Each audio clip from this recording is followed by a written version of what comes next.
ఈరోజు ముచ్చర్ల దగ్గర భూసేకరణకు సంబంధించి ఈరోజు అక్కడ ఫార్మాసిటీతో పాటు అలైడ్ ఇండస్ట్రీస్ కోసం భూసేకరణ చేస్తున్నాం నోటిఫికేషన్లు ఇచ్చిండ్రు. కావాలంటే ఆ నోటిఫికేషన్ నేను అధికారులకు చెప్పి తెప్పిస్తాను. ఈరోజు ప్రభుత్వం ఫార్మా అండ్ అలైడ్ ఇండస్ట్రీస్తో పాటు అక్కడ నేను తమ ద్వారా వారికి ఈ మహానగరంలో పెట్టుబడులు పెట్టే పెద్ద కంపెనీలకు ఉద్యోగ ఉపాధి అవకాశాలు కల్పించే సంస్థలకు నేను చెప్పదలుచుకున్నా. అక్కడ skill university, young India skill university రేపు సాయంత్రం 4 గంటలకు ప్రారంభించబోతున్నాం. ఈ రోజు హైటెక్ సిటీ దగ్గర ఉన్న నేషనల్ అకాడమిక్ ఆఫ్ కన్స్ట్రక్షన్ NACని మేము అక్కడికి షిఫ్ట్ చేసి పెద్ద ఎత్తున స్కిల్ సెమీ స్కిల్డ్ అందరికీ నిరుద్యోగ యువకులకు నేర్పించాలి. అక్కడికి దాన్ని బదిలీ చేసి అక్కడ పెద్ద ఎత్తున వ్యవస్థను ఏర్పాటు చేయాలనుకుంటున్నాం. దాన్ని ప్రోత్సహించడానికి దాంట్లో ఆ కార్యక్రమాలలో పాల్గొనడానికి మీరు ముందుకు రండి. నేను హెల్త్ టూరిజం హబ్ క్రియేట్ చేస్తా అని చెప్పిన. స్పోర్ట్స్ యూనివర్సిటీస్, ఈరోజు యువకులు గంజాయి అని డ్రగ్స్ అని ఉద్యోగ ఉపాధి అవకాశాలు దొరకక వ్యసనాలకు లోనయ్యి తప్పుదోవ పడుతున్నారు. కాబట్టి తెలంగాణ సమాజంలో ఉన్న లక్షలాది మంది నిరుద్యోగ యువకులకు ఒక సాంకేతిక నైపుణ్యం నేర్పించి ఈ రాష్ట్రం ఈ దేశంలోనే కాదు మిడిల్ ఈస్ట్ కంట్రీస్ నుంచి వివిధ దేశాలకు వెళ్ళి ఉద్యోగ ఉపాధి అవకాశాలు పొందాలి అని చెప్పి అక్కడ స్కిల్ యూనివర్సిటీతో పాటు ఇతర దానికి సంబంధించిన నైపుణ్యం కలిగిన విద్యా అవకాశాలు కల్పించే యూనివర్సిటీలకు నేను అక్కడ అవకాశం ఇస్తా అని చెప్పిన అధ్యక్ష. అదేవిధంగా హెల్త్ టూరిజం, ఈరోజు భారతదేశంలో ముఖ్యంగా హెల్త్ సిటీగా డెవలప్ అయిన హైదరాబాద్కి వేలాది మంది ఇక్కడికి రావాలనుకుంటున్నారు అధ్యక్ష.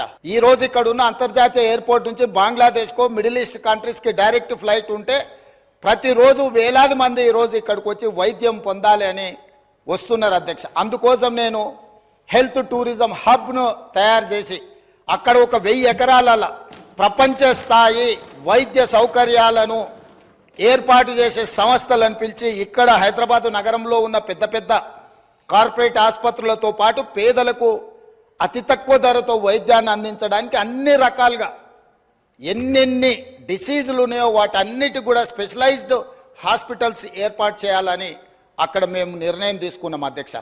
అదేవిధంగా స్పోర్ట్స్ అండ్ గేమ్స్, చిన్న చిన్న దేశాలు ఒలింపిక్స్ లాంటి పోటీలలో వాళ్ళు ఎన్నో పథకాలు తీసుకెళ్తారు. ఒకనాడు ఏషియన్ గేమ్స్ గచ్చిబౌలిలో మనం నిర్వహించుకున్నాం అధ్యక్ష.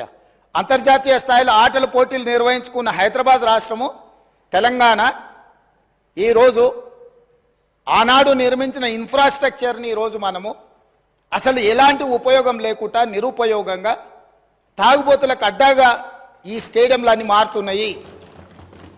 అందుకే ఈరోజు ఉన్న స్టేడియంలతో పాటు అక్కడ ఒక స్పోర్ట్స్ యూనివర్సిటీని పెట్టి అంతర్జాతీయ ప్రమాణాలతో ఈ దేశంలో ఉండే యువకులకు అందరికీ ఇక్కడ శిక్షణ ఇవ్వడానికి అన్ని ఏర్పాట్లు చేయాలని మేము అక్కడ ప్రయత్నం చేస్తున్నాం అధ్యక్ష. ఇవాళ యువకులకును క్రీడల వైపు ప్రోత్సహించాలన్న ఆలోచనతో అక్కడ ఒక స్పోర్ట్స్ యూనివర్సిటీ, ఒక స్పోర్ట్స్ హబ్ చేయాలనుకుంటున్నాం అధ్యక్ష. అంతర్జాతీయ ప్రమాణాలతో క్రికెట్ నిర్వహించడానికి అక్కడ ఒక స్టేడియం నిర్మించడానికి BCCIతో నేను మాట్లాడిన అధ్యక్ష. ఈ విధంగా ఒక్కొక్కటి ప్రపంచ స్థాయిలో అంతర్జాతీయ ప్రమాణాలు కలిగిన అన్నింటినీ ఆ ముచ్చెర్ల ప్రాంతంలో తీసుకొచ్చి ఈరోజు ఫార్మా వార్ సిటీ అన్నారు, నేనన్న ఫార్మా విలేజ్లు అన్నా. ఇట్లాంటి పొల్యూటెడ్ ఇండస్ట్రీ కాకుండా జినోమ్ వ్యాలీలో ఏదైతే ఫార్మా రిలేటెడ్ ఇండస్ట్రీస్ ఉన్నాయో, ఫార్ములేషన్స్ అంటే ట్యాబ్లెట్స్ చేసేటి ఉన్నాయో, R&D ఉందో, రీసెర్చ్ అండ్ డెవలప్మెంట్, ఇప్పుడు IDPL బంద్ అయిపోయింది అధ్యక్ష. ఇట్లాంటివన్నిటిని కూడా అక్కడ ఒక 4000 ఎకరాలలో ఒక అద్భుతంగా ప్రపంచానికి ఇవాళ వ్యాక్సిన్, కోవిడ్ వ్యాక్సిన్ ఎవరు తయారు చేసిండ్రు అధ్యక్ష? ప్రపంచంలో 4 వ్యాక్సిన్లు ఉంటే 3 వ్యాక్సిన్లు మనం తయారు చేసినాం అధ్యక్ష. భారతదేశంలో 4 వ్యాక్సిన్లు వస్తే 3 మన దగ్గర ఉన్నాయి, ఒకటి పూణే నుంచి వచ్చింది అధ్యక్ష. అదేవిధంగా మా మిత్రుడు శ్రీధర్ బాబు గారు ఉన్నారు. ఇవాళ ఆర్టిఫిషియల్ ఇంటెలిజెన్స్ ఈరోజు ప్రపంచాన్నే ఏలుతుంది. ఈరోజు ఏం కావాలన్నా అద్భుతాలు సృష్టిస్తుంది. ఆర్టిఫిషియల్ ఇంటెలిజెన్స్ ఈరోజు అగ్రికల్చర్కి, సింక్రనైజ్ అగ్రికల్చర్ కూడా మొత్తం దాన్ని అనుసంధానం చేసి ఇతర వృత్తులకు అనుసంధానం చేసి ఈరోజు ప్రపంచం అంతా IT రంగం నుంచి ఆర్టిఫిషియల్ ఇంటెలిజెన్స్ అటువైపు వెళ్తున్నది అధ్యక్ష. అక్కడ 200 ఎకరాల ఒక ఆర్టిఫిషియల్ ఇంటెలిజెన్స్ హబ్ను పెట్టి ప్రపంచ స్థాయిలో పేరుగాంచిన సంస్థలను అక్కడ తీసుకొచ్చి అక్కడ ఏర్పాటు చేయాలని మేము ప్రయత్నం చేస్తున్నాం అధ్యక్ష. రోజుకు 18 గంటల అధికారులను సమన్వయం చేసుకుంటూ ప్రపంచంలో ఉన్న ప్రతి ఒక్కరిని మేము సంప్రదిస్తూ ముందుకెళ్తున్నాం.